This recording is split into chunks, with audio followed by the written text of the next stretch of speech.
Quinnipium. Welcome to our Knowing Nipmuc webinar series. We hope that this collection of educational webinars will allow organizations to know Nipmuc better and to facilitate greater understanding between our cultures. Thank you so much for viewing. To share some of the knowledge that I have gathered over the years. Most of this comes from the research that I did for my dissertation. I defended that in 2010. So it's a little dated, but the documents are the documents. And there's actually a lot of documentation about the reservation, the Hassamusco Reservation at present day 80 Brigham Hill Road and the people associated with it. So I'm going to start sharing screen.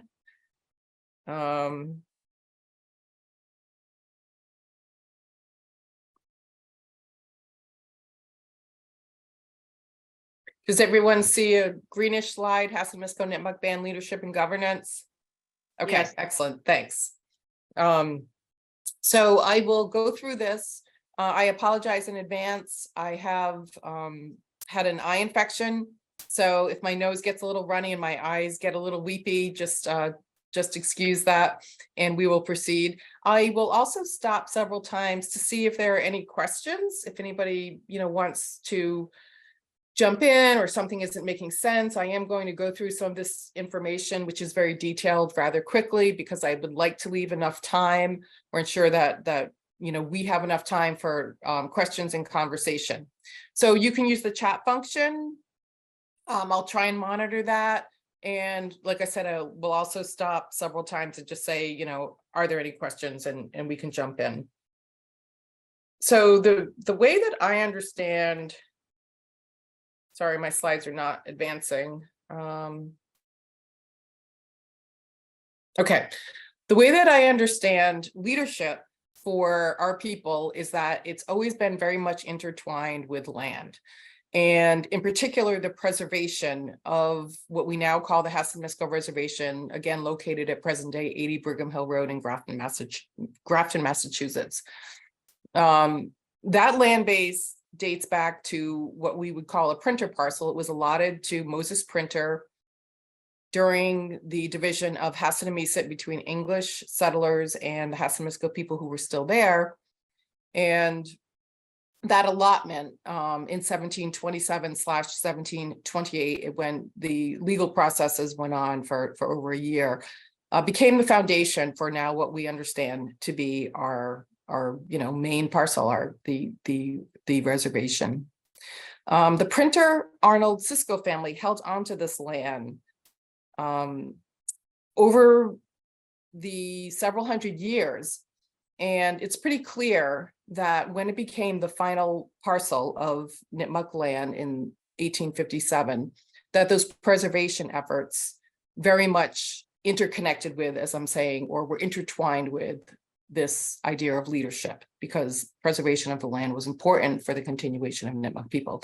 Again, this is my understanding of the land base and the leadership roles that were directly tied to it. And I'm very much open to how other people, understand this scholarship and these documents and these deeds that I've researched over the years. So here is just, again, at a very high level, but with some details, some history of the reservation parcel, I'll call it, and printer land loss. So what happened in the 1720s, late 1720s, was that Hassanamisa was divided again between the English settlers and the 7 remaining Nipmuc families who were there.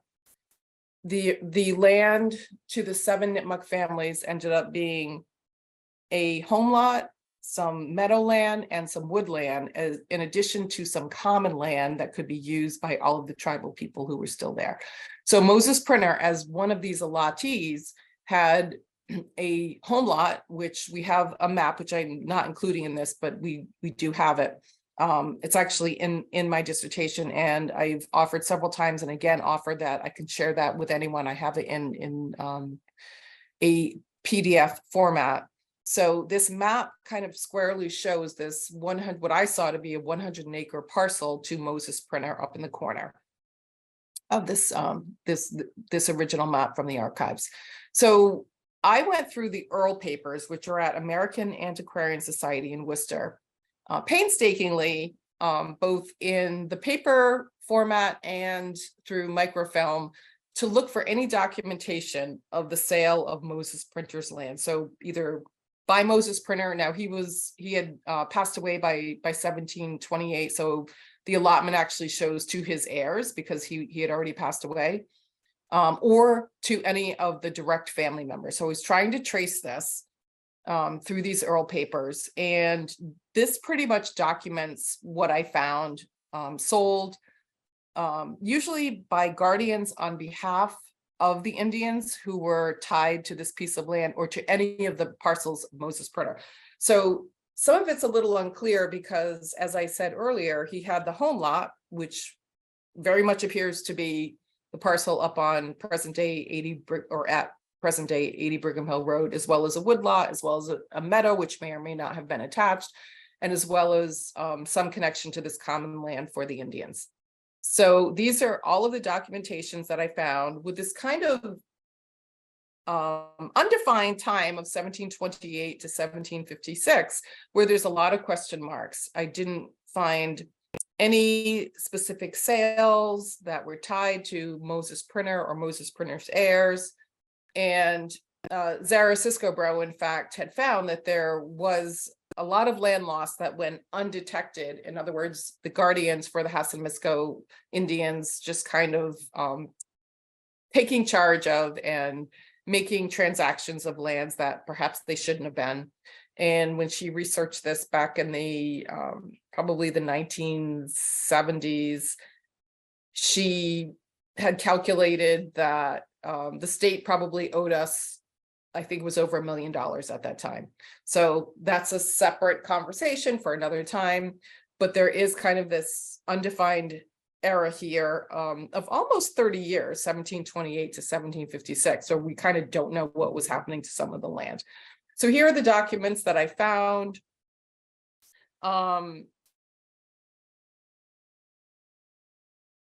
The bottom line is when we get to the period of 1857, there was clearly a parcel of land that was owned by John Hector and his brother, Harry Arnold. So they were brothers of Lucy Gimby, and I will go through the family genealogy in a minute here.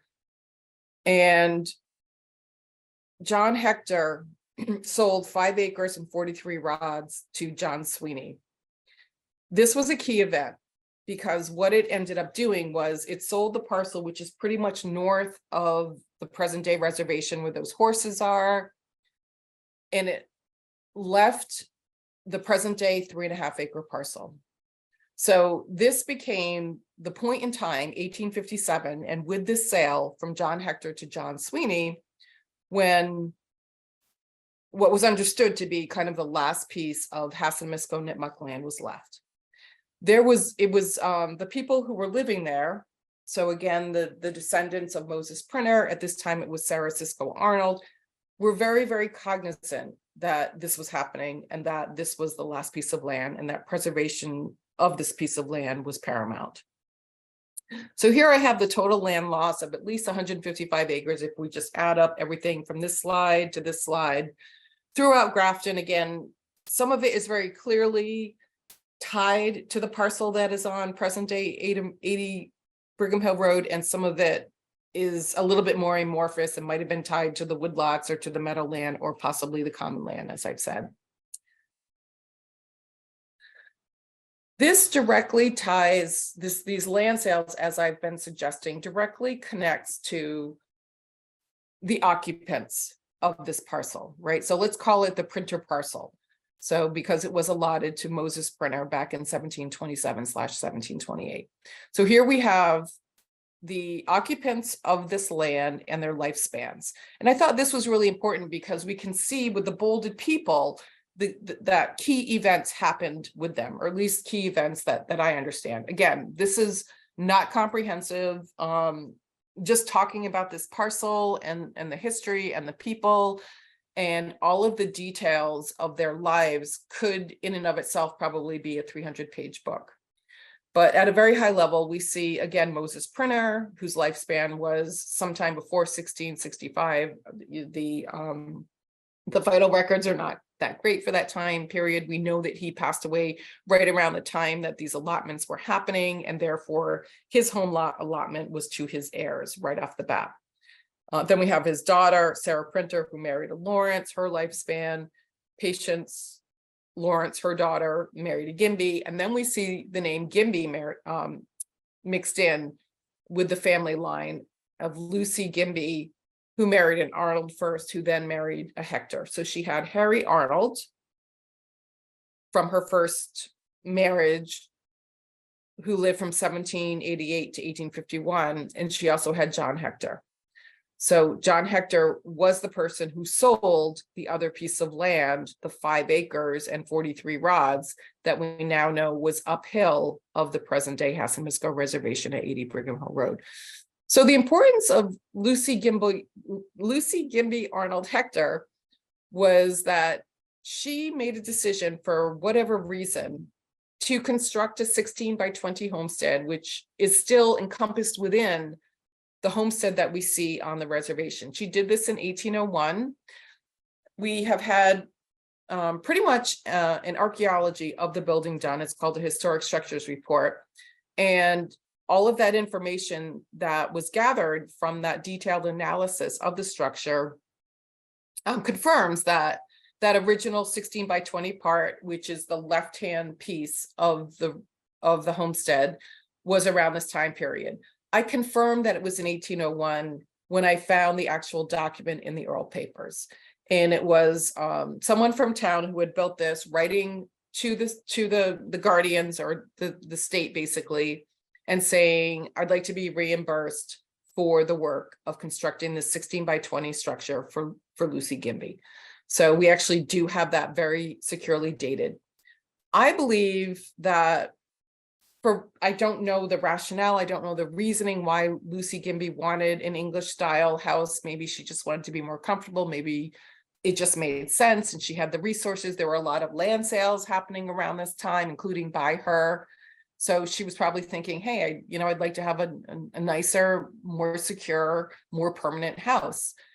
I believe without the construction of that homestead in 1801, we may well have lost the land base under it, what we now know to be our reservation, because that homestead created a permanent fixture on the land that really increased its visibility and created a space that then descendants of the Printer family, which I call the Printer Arnold Cisco family, consciously decided to stay in, because they had this homestead. They could stay there on the reservation. So Lucy's son, Harry, stayed on the parcel that became the last 3.5 acres, while the brother, John Hector, as I said, had sold his parcel next door. Sarah Maria Arnold Cisco, who I shortened to say Sarah Arnold Cisco, who lived from 1818 to 1891, was the daughter of Harry.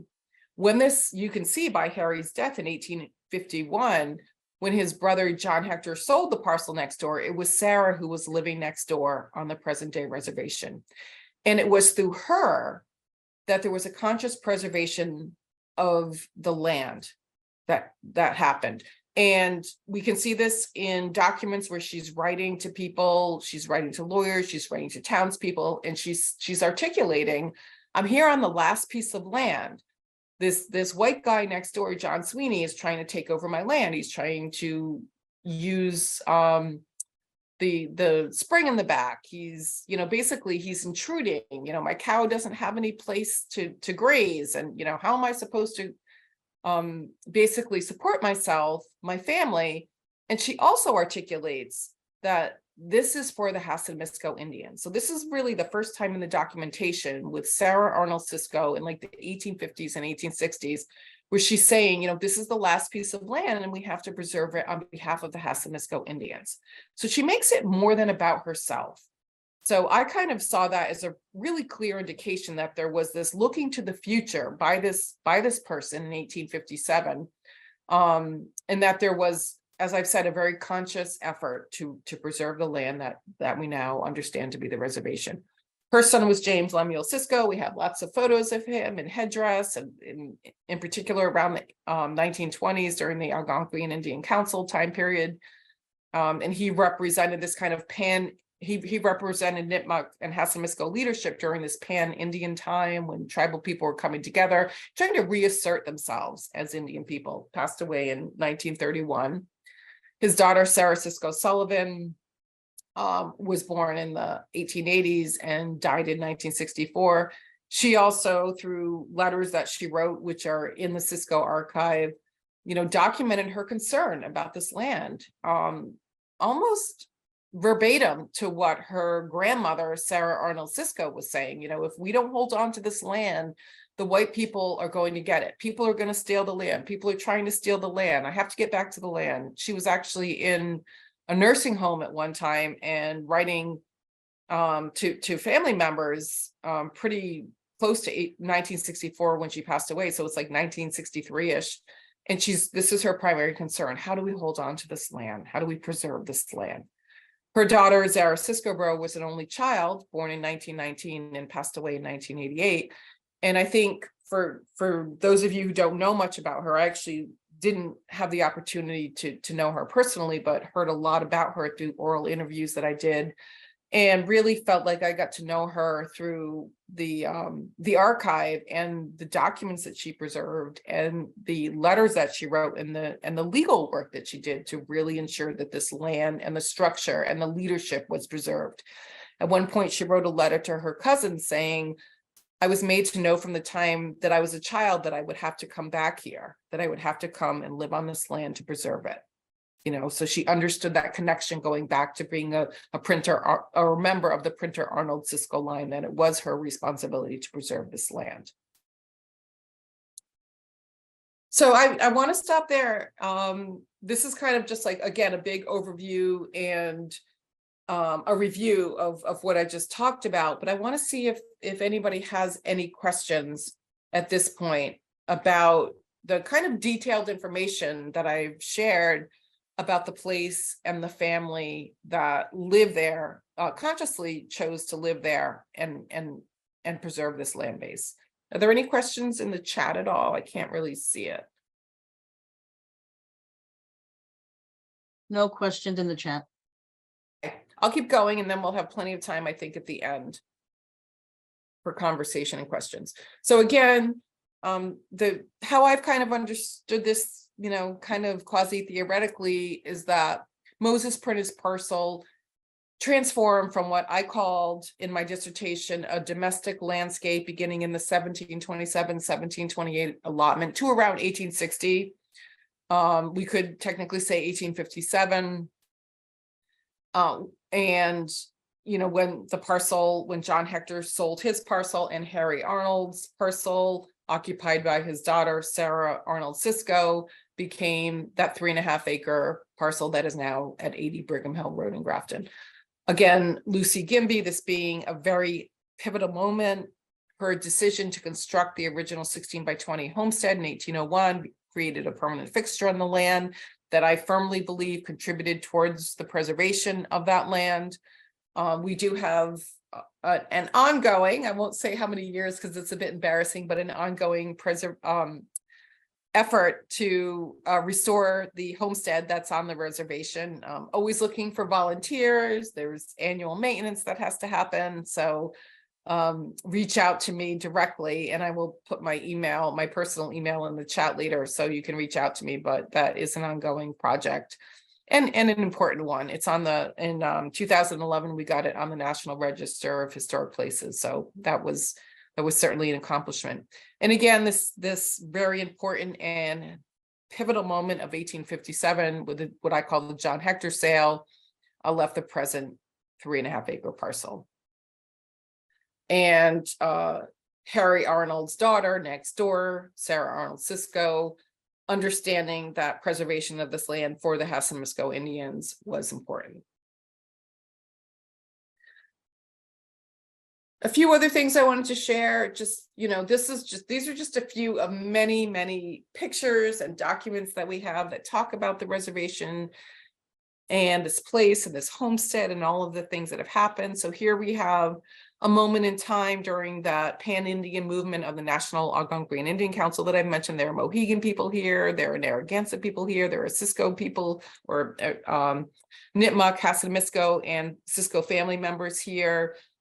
And from the documentation that we see, these types of gatherings and some form of, powwow, tribal gathering, might have started as council meetings. I don't know if we'll ever really know how they were originally conceived, but we think that these started in the late 1800s, if not earlier. By 1925, we know that these types of gatherings happened. We have actually a ticket, again, in the Cisco archive, of a clam bake that was held here. We know that there were like club type gatherings where tribal, just Nipmuc tribal people were gathering and we're talking about things, like how do we think about being Indian in this time, and they were having dinners and meals. So all of this is documented. So this, again, is just one piece of documentation of the types of gatherings that have happened at 80 Brigham Hill Road. I put this at about circa 1925 because this was kind of the height of the National Algonquian Indian Council. We see James Lemuel Cisco over to the left. People were wearing these kind of Western style headdresses, which was very common for that period, although not necessarily Eastern or appropriate, but they were very much trying to signify like we are Indian and we are still here. And we know that this was before 1931 because that's when James Lemuel Cisco passed away. And actually with the homestead, if you look at it, this is also one of the photos among many that we use to document the history of the homestead as it changed over time. Everything from the placement of chimneys to whether or not there are windows on the end side, and you can see like the windows and a door in on the homestead behind that crowd. So there's a lot happening in this photo, including the homestead. So that original 16 by 20 structure constructed by Lucy Gimby in 1801 that I previously referenced is from about that chimney over to the left. And if you look at other pictures of the homestead, including one from around circa 1900, you can actually see a ridge in the roof line that exists that very much demarcates that original 16 by 20 structure over on the left. We also have lots of documentation of, external recognition of the reservation. So it clearly existed prior to the 1920s in, I call them adjacent deeds, but what they really are deeds for adjacent properties abutting up to the reservation. So I couldn't actually research the history of the reservation itself because there is no deed on it, right? It has never changed hands. It has always been in the hands of Nipmuc people since prior to the quote allotment to Moses Printer. So what I had to research were all of the parcels around the reservation. And what I found was around 1900, the deeds for the parcels that now abut the reservation started referencing up to the Indian reservation. They started using this phrase of that 3.5 acres being referenced as the Indian reservation. So we see that, around 1900, in the early 20th century. And then by 1930, there's clearly external recognition by the state who decided to erect this plaque, which has been, what's the word I'm trying to think about? Renewed or refurbished and placed back in it's right in front of the reservation at 80 Brigham Hill Road. So this was originally placed there in 1930 by the Massachusetts Bay Colony Tercentenary Commission in acknowledgement of 300 years of Massachusetts Bay. So you probably, if you've ever been to the reservation, you've all seen this. It is erroneously, though, referencing 4.5 acres. I don't know where they got that. Everything else indicates that it's 3.5 acres that's there. So I'd like to tie in this discussion of land to what I would reference as the chain of formal leadership at Hassan-Misko. As I said early on, I see leadership and the preservation of land as very much connected for our tribe. So I'm starting with Sarah Arnold Sisko, because as I mentioned, when in 1857, when John Hector sold the parcel next door or uphill of the present day reservation, she was very, very clear in acknowledging that this was the last piece of land. She was a Hassan-Misko Indian, that it was the last piece of Hassan-Misko Indian land and that it needed to be preserved. So she was very much focused on that in her lifetime. Her son, James Lemuel Sisko, stayed there. He was recognized as chief during his lifetime. He wore that fancy headdress, and he very much in public presented himself as a leader of the Hassan-Misko Indians. He hosted these gatherings. As usual, though, it's often the women, not so behind the scenes, who are doing a lot of this work.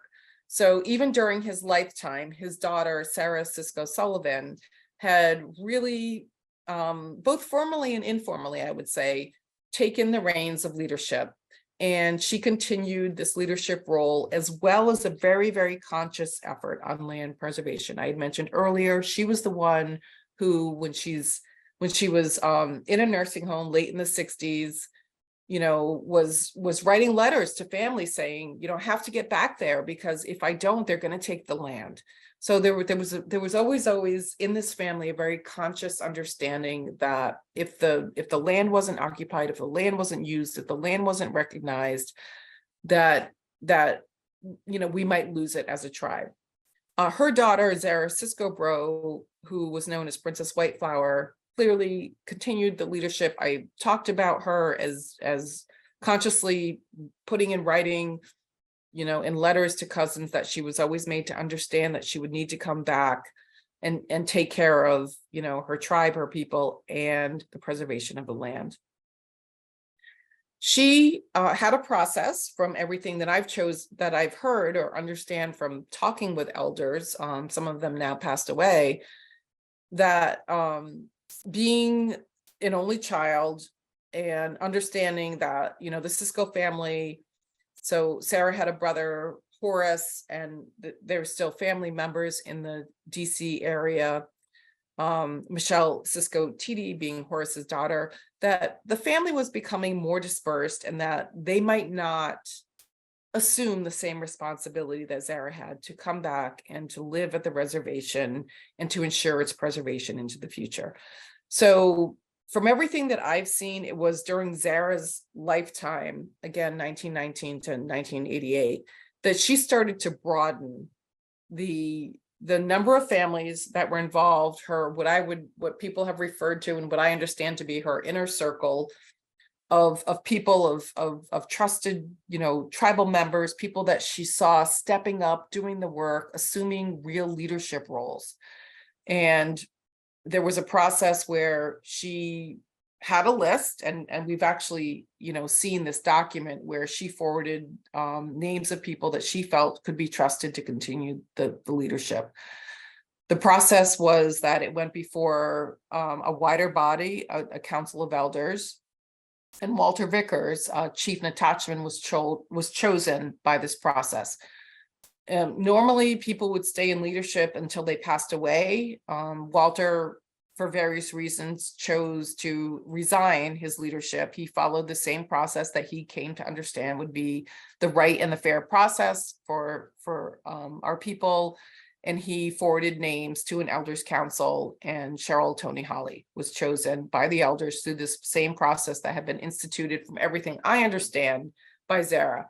I don't think it would have been instituted earlier, say, for example, by James Lemuel Sisko or Sarah Sisko Sullivan, because they still had family members. And Zara clearly articulated that she was made to understand that she needed to come back and kind of serve in this role of leadership. So everything that I've understand that's been told to me and that I've seen in the documents in the Sisko family archive is that this has been the formal chain of leadership going back to Sarah Arnold Sisko. I choose Sarah Arnold Sisko because again, that's that point in 1857 where she made that conscious effort to preserve that land base. Also during Zara's lifetime, what was important was that she understood that she wasn't going to be around forever. She came back, I believe, in 1959. And her mom, so this is a document in the archive from December of 1961. Sarah Cisco Sullivan, Zara's mother, passed away in 1964. And what we see here by Zara is the establishment of somebody's drawing on Deborah Siliker is drawing. Anyway, I'll just continue and I'm almost done. But she established this Hassamisco Reservation Foundation.